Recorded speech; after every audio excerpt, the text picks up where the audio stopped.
Since I recently reviewed Ghostbusters 2016, an unwanted, unnecessary and unpopular attempt to reboot an old franchise with a derivative story and a cast of inferior actors, I figured it was time for a change of pace. So this time around, I'll be reviewing...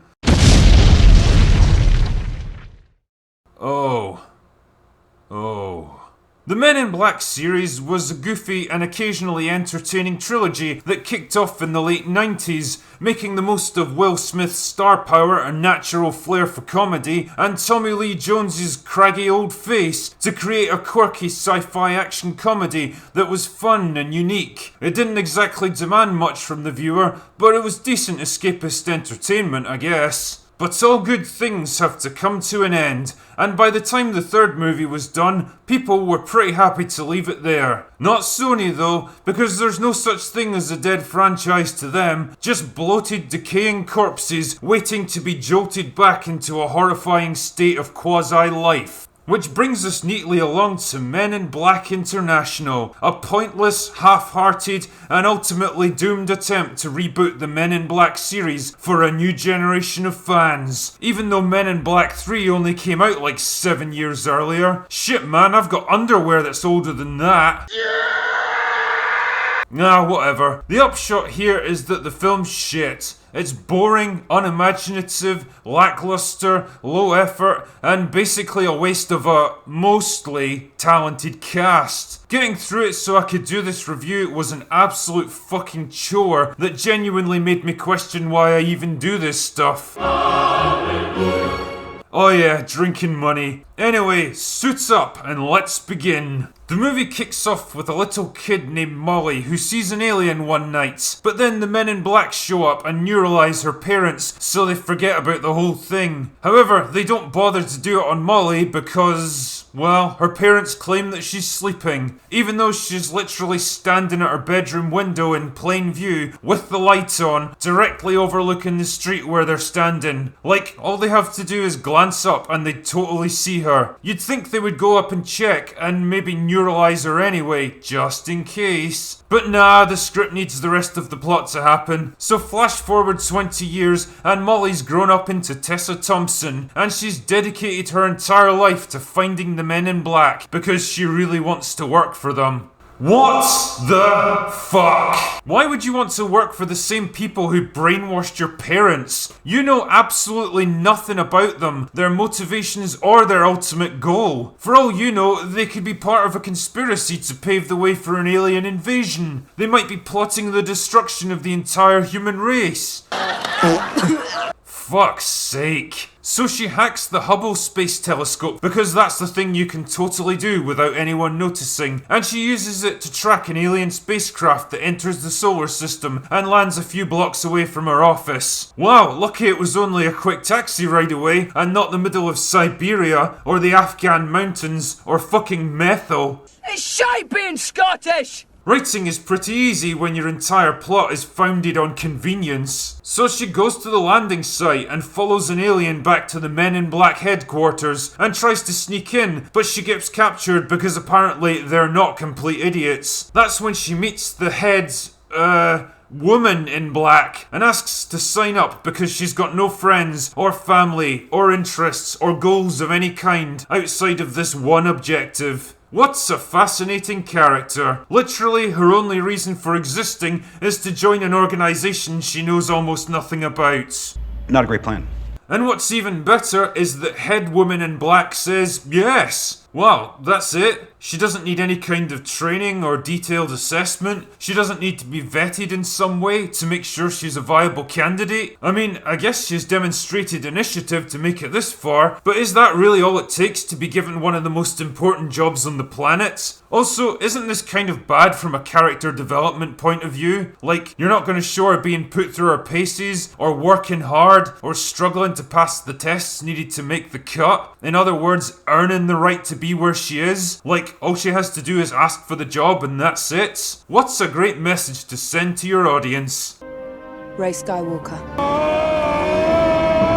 Fuck off, Rey. I'll be fixing your wagon soon enough. Believe that. It's worth pointing out that Molly's only motivation in life was to become a man in black, and she accomplishes this goal in like the first 15 minutes of the movie. There is literally nothing else for her to do for the rest of the film. No other objectives she's struggling towards, no secrets she's trying to uncover, no wrongs she's trying to take revenge for. In other words, nothing for us to get invested in. What an amazing screenplay this is. So now she's been handed the job that she always wanted, she's transferred to the London branch, where she arranges to be partnered up with Chris Hemsworth because she thinks he's hot.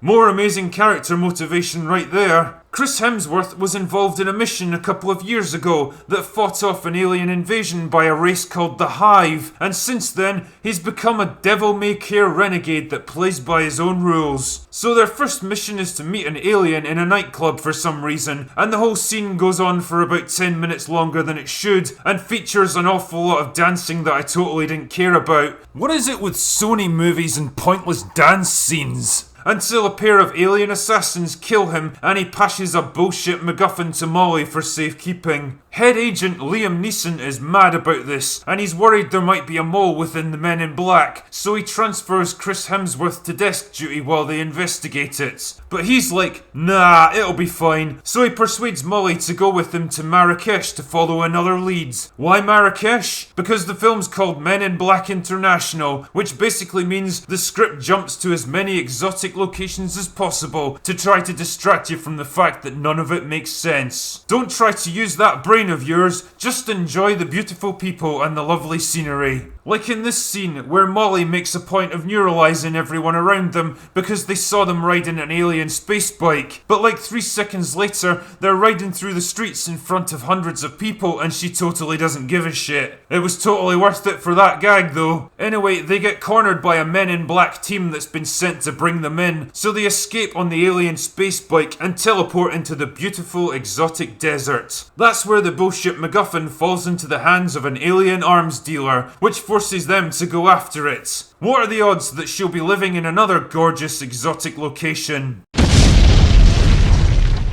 Called it. Then there's some fighting and probably the one and only joke in the movie that actually lands. Looks like the tables have turned.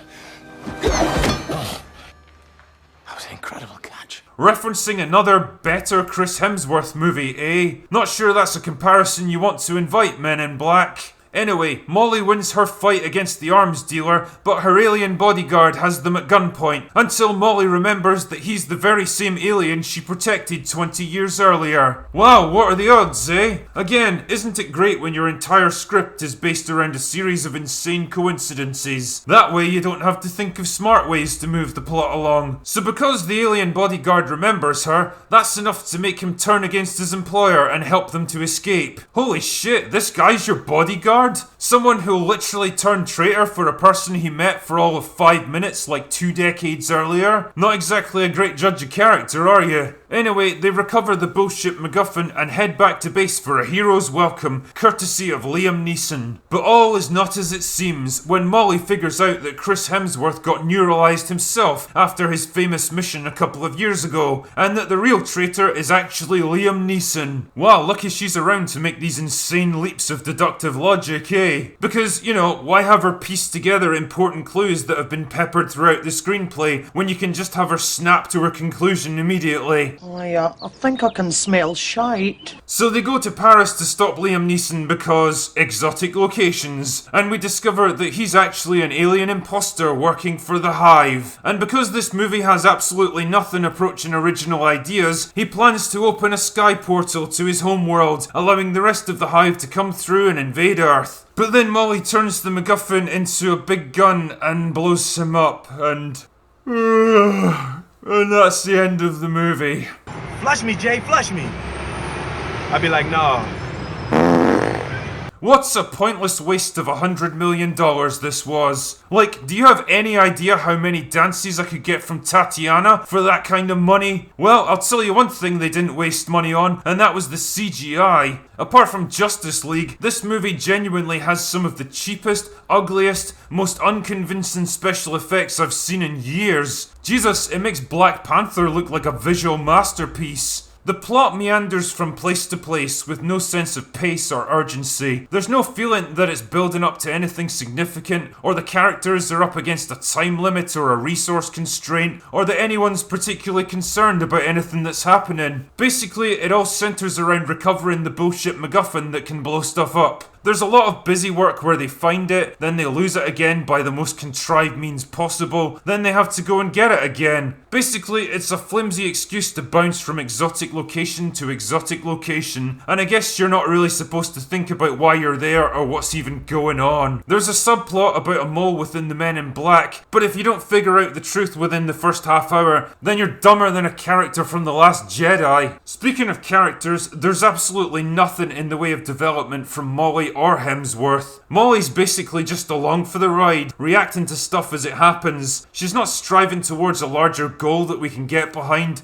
She's just there doing her job. In fact, her only real objective was to become a Man in Black, and she achieves that with absolutely zero difficulty in the first 15 minutes. Part of the fun of the original Men in Black was watching Will Smith struggle to fit into an organisation and culture that he absolutely wasn't compatible with. He was a classic outsider who thought, spoke and acted completely different from his highly trained but uptight and predictable fellow agents. He wasn't particularly smart or well educated, but he was quick-witted and resourceful, and as a result, he was able to find unorthodox solutions to difficult problems. Molly, on the other hand, just seems to fit right in like it's the most natural thing in the world for her. We're told that she has exceptional high marks in every category, because, you know, of course she does, but we're never really shown anything to back this up. We don't get to see her training or learning how to use advanced weapons. She doesn't struggle to adapt to her new role, doesn't clash with anyone, doesn't question anything, or act shocked or surprised by what she sees. I got no sense of who she really was or what her personality was all about, because she doesn't have one. I couldn't empathise with her struggle because she doesn't have one. I couldn't support her motivation because she doesn't have one. Chris Hemsworth isn't much better. His character is flippant and cocky and doesn't really take anything seriously, which kind of makes me think he should have been the upstart new recruit from the beginning, and Molly should have been the straight-laced veteran that's assigned to whip him into shape. There's some bullshit about him being a different man after a previous mission, the implication being that some sinister change has taken place in him, but it goes absolutely nowhere and it means nothing, just like everything else. I guess the big sell of this movie was seeing Hemsworth and Thompson pair up again after the success of Thor Ragnarok. The difference is that movie had a strong script and well-established characters, and let's be honest, it's not like these two are the De Niro and Pacino of our generation, and seeing them join forces again isn't the cinematic event that their agents probably wish it was. I mean, they swap some half-decent banter at times, and Hemsworth's got enough charisma to carry most of their scenes, but it's all surface-level stuff. Just attractive people in attractive locations, saying lines that are occasionally amusing, strung together by a plot you're not meant to think about too much. And I guess that's pretty much the ethos of this entire movie. Don't think or stop to question it, just consume the product, forget about it and move on. Everything's done in the most quick, simplistic and lazy way possible to produce an end product that's so safe, predictable and unimaginative that it should be a fucking MCU movie. Ultimately, Men in Black International is just another addition to the sad list of films like Dark Fate, Amazing Spider-Man and Ghostbusters 2016, all of which tried and failed to restart old franchises without really understanding what made them work in the first place.